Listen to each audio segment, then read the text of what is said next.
할렐루야. 우리 살아계신 하나님께 영광의 박수 올려드리겠습니다. 아멘. 네, 광고 말씀드린 것처럼 이번 주 마지막 순모임 하시고 3주간 방학에 들어갑니다. 우리 자녀들과 함께 시간 보내주시고요. 특별히 이번 방학 동안에 우리 호림 또 우리 파부 수련회가 있습니다. 기도해 주시고 또 오셔서 봉사해 주기로 하신 분들 많이 계신데요. 너무 감사드리고요. 또 기도로 또 후원으로 이렇게 함께 해주시면 감사하겠습니다. 잠깐 기도하고 말씀 나누겠습니다. 영원히 찬양을 받으실 여호와 우리 아버지 하나님, 사단과의 치열한 전쟁에서 승리한 후 불 섞인 유리바다 위에 모세의 노래, 어린 양의 노래를 부르게 하여 주시옵소서. 주님 다시 오실 날 언제인지 알 수 없으나 주의 길을 따라가기를 원하오니 이 시간에 말씀하옵소서. 듣겠나이다. 예수님의 이름으로 기도하옵나이다. 아멘. 이 시간에 악마의 옷, 나의 옷이라는 제목으로 오늘 말씀을 함께 나누기를 원합니다. 악마는 어떤 모습일까요? 영계는 인간의 지각 능력 밖에 있습니다. 3차원 세계의 언어로 4차원 세계를 제대로 묘사하기는 힘듭니다. 사도 요한이 신비 체험을 요한계시록에서 온갖 상징으로 설명할 수밖에 없었던 이유가 여기에 있습니다. 악마를 경험한 사람들의 이야기를 들어보면 그 악마의 특징은 냉기와 공포라고 이야기합니다. 외모가 구역질나고 더러운데도 그는 오히려 자신을 의롭고 깨끗한 줄로 그렇게 생각을 합니다. 1979년 심리학자였던 존슨이 한 흥미로운 실험을 했습니다. 여학생 60명에게 한 번은 간호사 옷을, 한 번은 백인 우월단체인 KKK 옷을 입혔습니다. 그런 다음에 문제를 냈습니다. 틀린 답을 말하면 그들은 6단계의 버튼 중 하나를 골라 전기 쇼크를 가했습니다. 놀라운 결과가 나왔습니다. 간호사복을 입었을 때보다 KKK 복장을 하자 더 강한 쇼크를 주는 버튼을 힘껏 누르는 그런 경향을 보인 것입니다. 어떤 옷을 입느냐에 따라서 천사가 되기도 하고 악마가 될 수도 있다라는 그런 말입니다. 악마는 프라다를 입는다라는 그런 코미디 영화가 있습니다. 프라다 특유의 심플한 디자인은 이탈리아의 작은 가게를 최고의 명품으로 만들었습니다. 오늘날 악마는 삼지창을 들고 얼음 위에 앉아있지 않습니다. KK 복장을 하고 죄 없는 사람을 잡아 죽이려고 날뛰지 않습니다. 오히려 세련되고 노련한 모습으로 자기를 포장한 채 정치계와 언론계와 예술계에 잠입해 사상과 문화로 영혼들을 세뇌시키고 병들이고 있습니다. 이 시간에 우리는 악마가 입는 옷과 그리스도인이 입는 옷에 대하여 함께 생각해 보고자 합니다. 첫째는 최후의 심판입니다. 우리 1절의 말씀 읽어보겠습니다. 시작. 그때 나는 성전에서 7 천사에게 말씀하시는 큰 소리를 들었습니다. 너희는 가서 하나님의 진노가 담긴 7 대접의 땅에 쏟아라. 최후의 일전을 알리는 진경 명령이 떨어집니다. 너희는 가서 진노가 담긴 7 대접을 땅에 쏟아라. 첫 번째 천사가 왕명을 받들어 대접을 쏟습니다. 짐승의 표를 받고 우상에게 절한 자마다 흉측하고 독한 원숭이 두창 같은 종기가 온몸에 돋습니다. 얼굴에 종양이 생기고 몸에 고름이 흐르고 전신에 악취가 진동합니다. 거울에 비친 자신의 모습을 보는 자마다 비명을 지르며 울부짖습니다. 그들은 먹고 살기 위해서 영혼을 적그리스도에게 팔아 666 표를 받은 자들이었습니다. 절기 때마다 우상에게 절을 내 세상의 복을 받았습니다. 명품백에 사치스러운 옷을 입고 넓은 집에서 값진 자동차를 끌고 다녔습니다. 힘없는 짐승처럼 쫓기며 그렇게 죽임을 당하는 그리스도인들을 비웃었습니다. 지금 흉측한 괴물처럼 저주를 받은 것은 마땅히 있어야 할 재앙이요, 하나님을 거부한 인생의 결론입니다. 3, 4절을 보십시오. 우리 본문 말씀은 읽지 않지만 그 자막을 좀 보여주시면 좋겠습니다. 둘째 천사가 대접을 바다에 쏟자 바다가 죽은 자의 피같이 검붉게 변합니다. 셋째 천사가 대접을 강의 샘물에 쏟자 물이 피처럼 변합니다. 강과 바다 그리고 샘물은 얼마나 우리에게 중요한지 모릅니다. 우리에게 생수를 공급해주고 해산물을 제공해 줍니다. 그 생명의 근원이 온통 피바다가 됩니다. 전에 하나님이 한번 저주하셨을 때 3분의 1이 피바다가 된 적이 있었지만 이제 하나님은 생명의 젖줄을 전부 다 피바다가 되게 만드셨다라는 것입니다. 여기서 죽은 자의 피는 무엇을 상징하는 것일까요? 우리 5절, 7절의 말씀을 읽어보겠습니다. 5절에서 7절입니다. 시작. 또 나는 물을 주관하는 천사가 말하는 것을 들었습니다. 지금도 계시고 전에도 계셨던 거룩하신 이여, 주는 공의로우십니다. 이는 주께서 이것을 심판하셨기 때문입니다.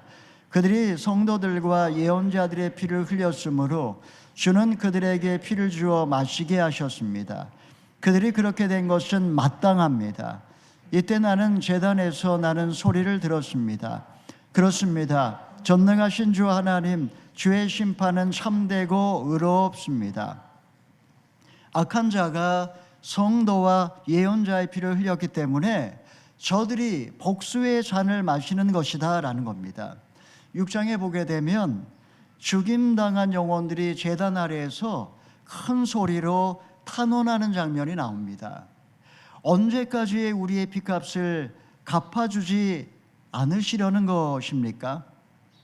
때가 되매 하나님은 저들의 원통함을 갚아주십니다. 의롭고 참되신 하나님께서 악인들을 피로 심판하시는 것은 당연하고 마땅한 처사입니다. 8절을 보십시오. 우리 8절의 말씀을 좀 보시면 네 번째 천사가 대접을 쏟습니다. 해가 권세를 받아 불로 사람을 서서히 태웁니다. 여러분, 화상만큼 고통스러운 것은 없을 겁니다.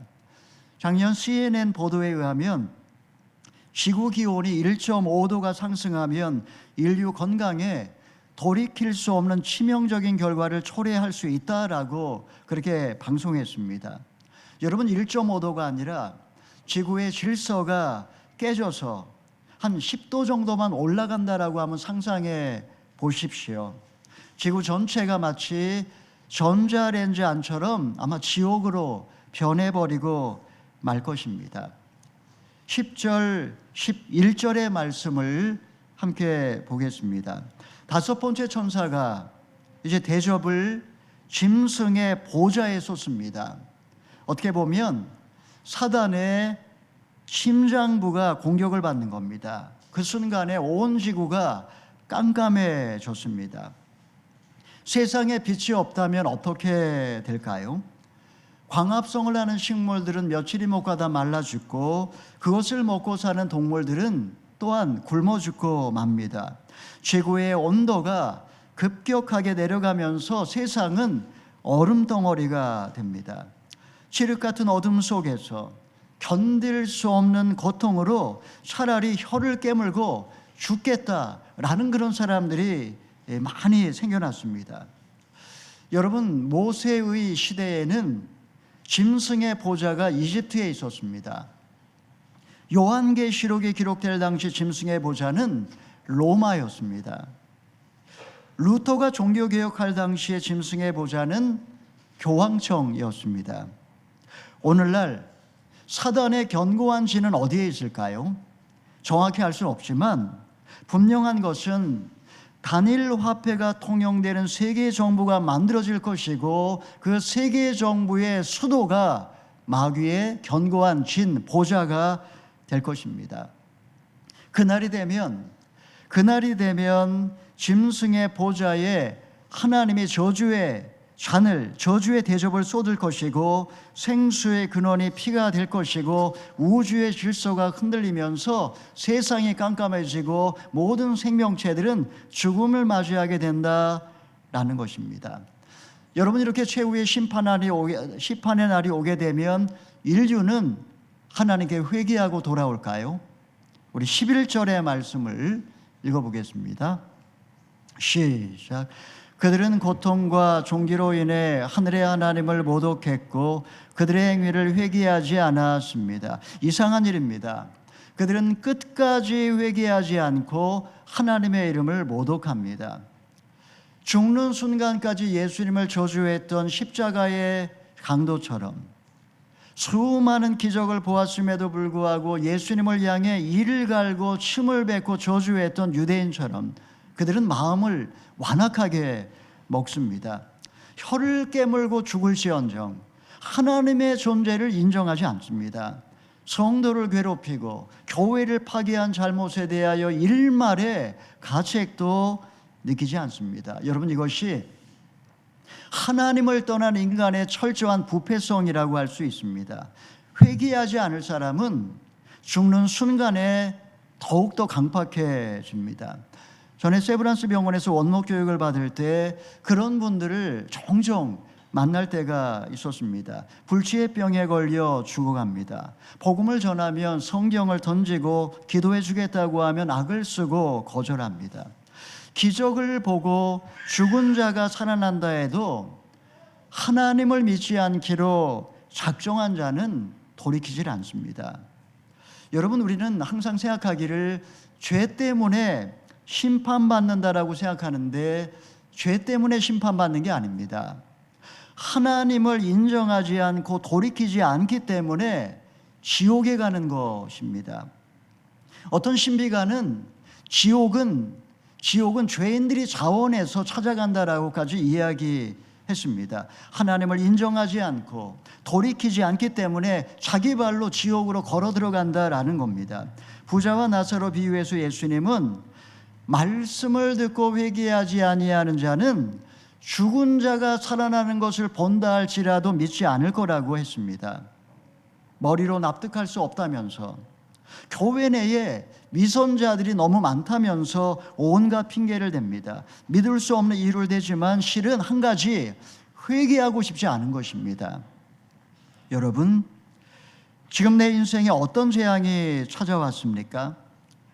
과거 내가 누군가에게 피눈물을 흘리게 한 것 때문에 지금 내가 그 대가를 치르고 있지는 않습니까? 내가 자랑했던 것이 종기가 되어 수치를 안겨주고 해와 같은 우상으로 여겼던 것들이 내 영혼을 태우고 있지는 않습니까?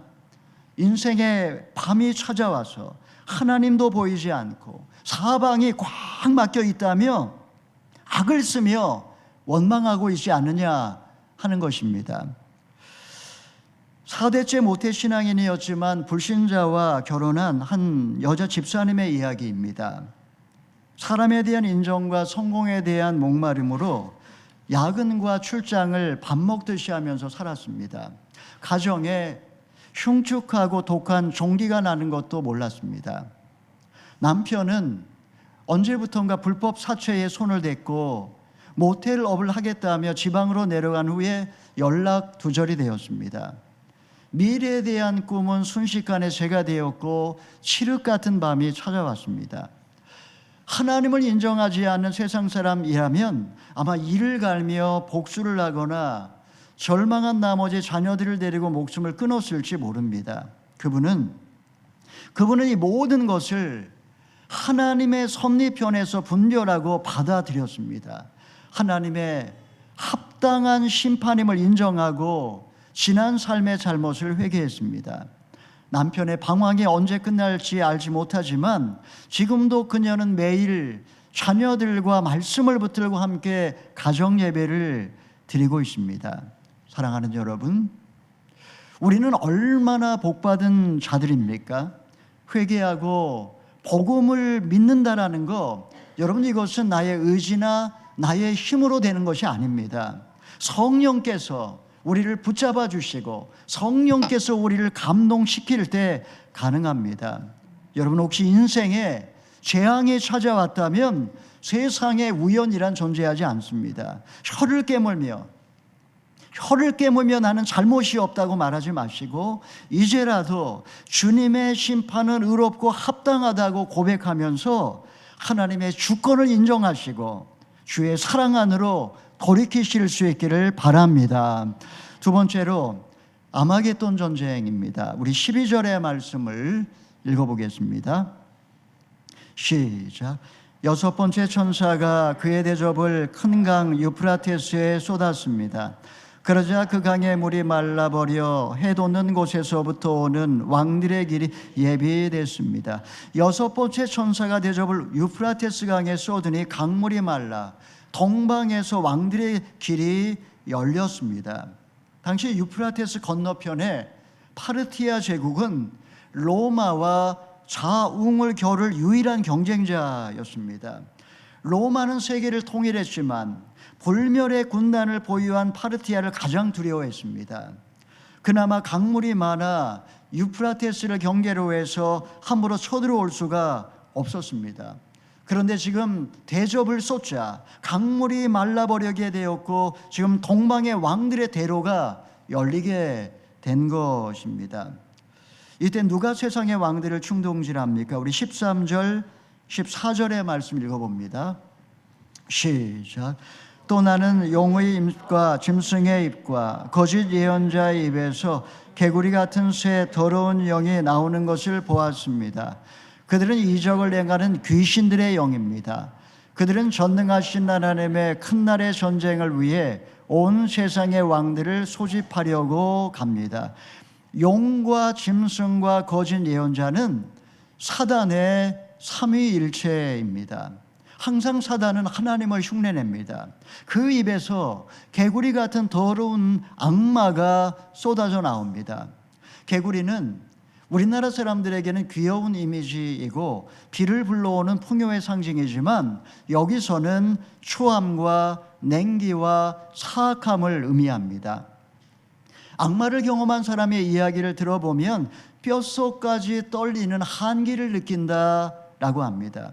그들은 지금 세상의 왕들을 꾀하기 위해서 사방으로 달려갑니다. 그들의 귓가에 적개심을 심고 이간질을 시켜서 전쟁을 충동질을 하고 있습니다. 여러분, 전쟁의 배후에는 항상 언제나 악마가 숨어 있습니다.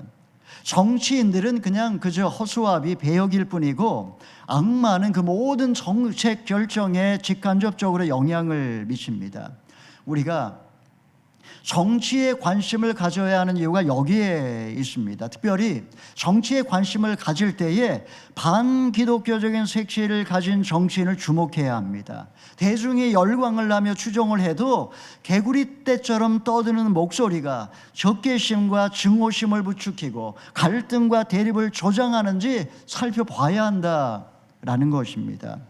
오늘날 더러운 영은 정치인뿐만 아니라 언론도 장악하고 있습니다. 언론을 장악해서 말과 사상을 속입니다. 포스트 모더니즘 시대에 반기독교적인 사상에 치우친 자들이 오늘날 언론을 장악하고 있습니다. 좌지우지하고 있습니다. 그래서 언론은 거의 90%가 지금 반기독교적인 그런 사상을 가진 자들이 교회를 마치 나쁜 집단인 것처럼 매도해서 이미지를 흐려놓습니다. 복음적인 신앙인이 정치에 입문을 하려는 것을 막기 위해서 광신자인 것처럼 떠들어댑니다. 교회를 대적하기 위해서 개구리와 같은 새 영이 함께 떠들어대니 세상이 교회에 대하여 날을 세우고 달려듭니다.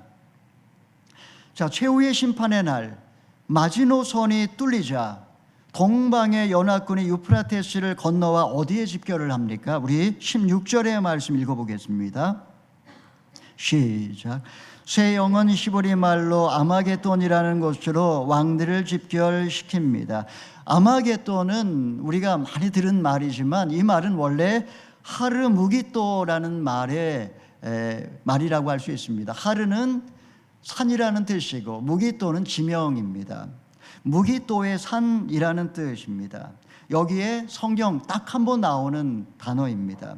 동방의 왕들은 지금 공동의 적인 하나님을 대적해 싸우기 위하여 아마겟돈에 집결합니다. 무기또는 오늘날 실제로 이스라엘에 존재하는 고대 전쟁터입니다.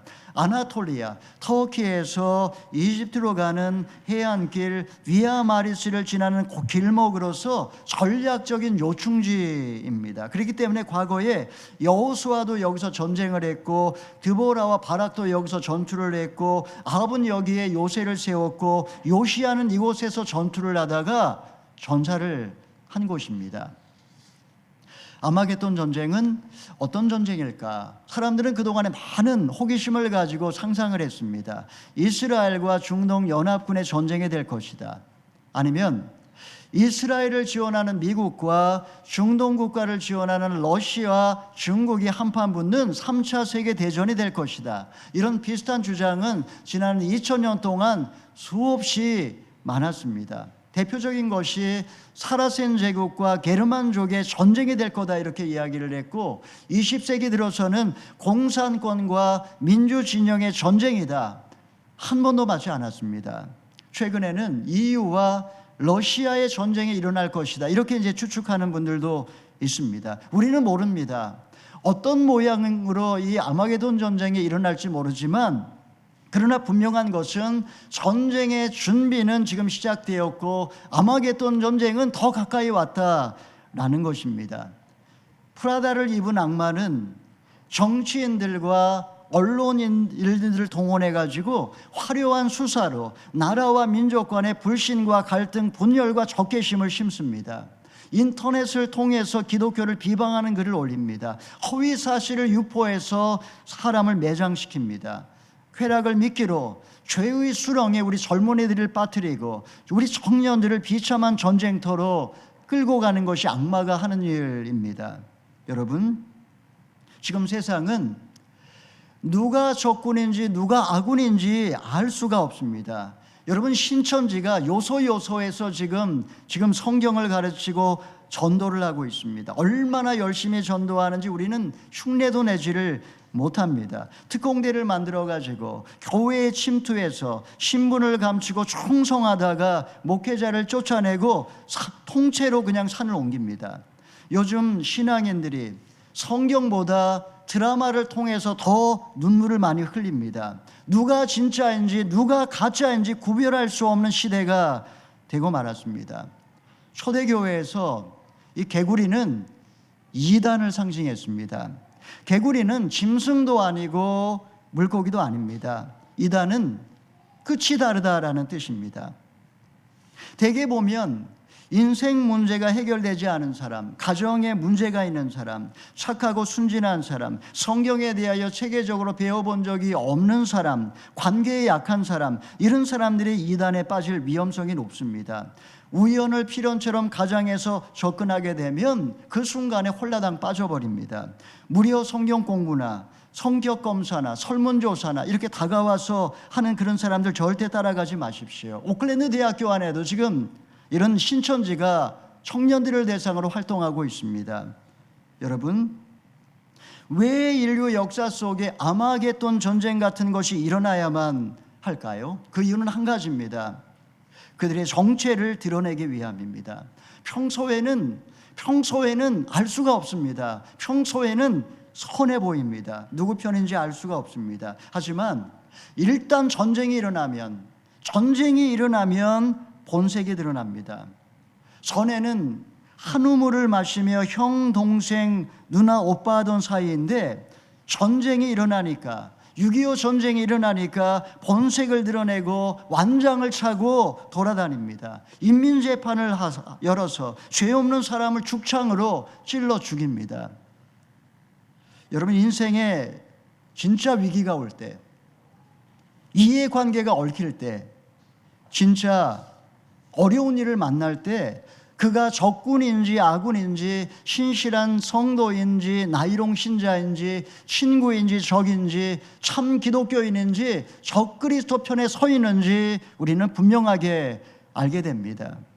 여러분, 이렇게 뒤죽박죽인 이 세상 속에서 우리가 어떻게 하면 마지막 날 구원을 얻을 수 있을까요? 우리 마지막으로 15절의 말씀 읽어보겠습니다. 시작. 보라, 내가 도둑같이 올 것이다. 깨어서 자기의 옷들을 지켜 벌거벗은 채로 다니지 않게 자기의 수치를 보이지 않는 사람은 복이 있다. 주님께서 예측하지 못한 시간에 도둑같이 볼시에 재림하실 것이기 때문에 깨어서 자기의 옷을 지키라고 하십니다. 여러분, 옷은 입는 것이 지키는 게 아닙니다. 하지만 이 옷을 뺏길 수 있다는 겁니다. 그 옷이라는 것은 그 사람의 아이덴티티, 정체성을 의미하는 겁니다. 의사 가운은 그가 의사라는 것을 보여줍니다. 경찰복은 그가 경찰임을 가리킵니다. 옷을 보면 그가 누구인지 분명하게 알 수가 있습니다. 그리스도의 옷은 그리스도로 옷 입은 것을 말합니다. 내가 그리스도인이다. 나의 정체성, 내가 그리스도인임을 분명하게 나타나는 정체성을 갖고 살라, 이 말인 것입니다. 근데 많은 사람들이 이 옷을 빼앗긴 채 살아갑니다. 많은 그리스도인들이 벌거벗은 채 돌아다닙니다. 교회 다닌다고 우리가 굳이 말할 필요는 없겠지만 예수 믿는 사람 같지 않습니다. 세상은 예수 믿는 티내는 사람을 싫어합니다. 조직 문화에서 어울리지 못하는 고문관 취급을 합니다. 내가 그리스도인인 것을 가까운 사람이 모른다면, 내가 그리스도인인 것을 가까운 사람이 모른다면 나는 정말 예수 믿는 사람이 맞을까요? 박쥐 같은 그리스도인은 그날 세상에서 수치를 당할 것입니다. 여러분, 나는 어린 양 예수 그리스도의 보혈이 묻은 구원의 옷을 입고 살고 있습니까? 나의 유익과 체면 때문에 그리스도인의 옷을 벗고 벌거벗은 채 살고 있지는 않습니까? 나는 그리스도인으로서 정체성을 분명히 하고 깨어 주님 오실 날을 준비하고 있습니까? 나는 더러운 영의 유혹에 넘어가 세상과 교회의 경계가 무너져 아마겟돈에서 짓밟히고 있지는 않느냐 하는 것입니다. 말씀을 정리하겠습니다. 그날 주님이 도적같이 오십니다. 양은 오른쪽에, 염소는 왼쪽에, 흰 옷을 입은 자는 오른쪽에, 검은 옷을 입은 자는 왼쪽에, 짐승의 표를 받은 자는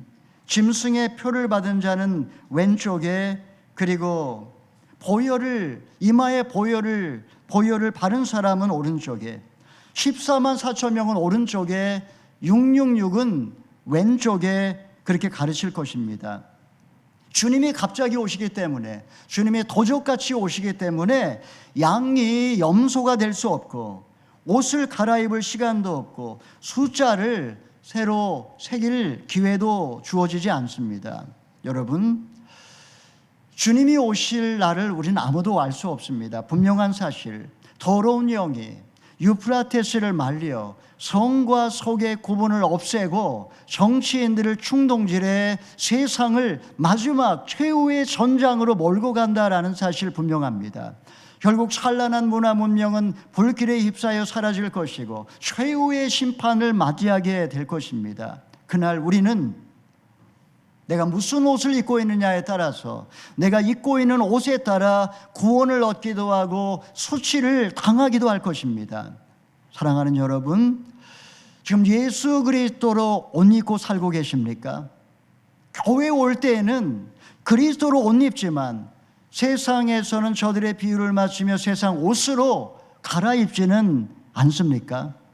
어떻게 예수로 옷 입었다고 말하면서 세상 사람처럼 살 수가 있겠습니까? 예수로 옷 입은 사람은 예수처럼 사는 사람입니다. 욕먹을 수 있고 손해볼 수 있습니다.